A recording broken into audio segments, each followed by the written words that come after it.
Ah. Ayan po, kitang-kita natin. Nagpapalaki ng tiyan. Ayan. Ayan po ang muse ng virus na hindi ma-table. Kasi mo yung yung... Simin. Simin tuwalya. Ayan po, macho. Macho. Ay, Sandra, ikaw naman. Eto, ayan naman, ang papa kong kalbo. Ang papa kong kalbo. Kasama ang asawa ko.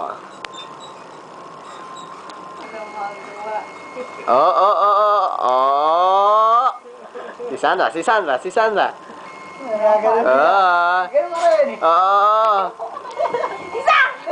Ayan o. Ayan po. Ayan.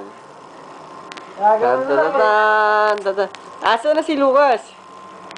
Ayan po ang bahay namin. Ayan ang dalawang macho. Macho choles ang buto. Ay, hindi, ang tiyan pala. Ayan, 170 na. Okay.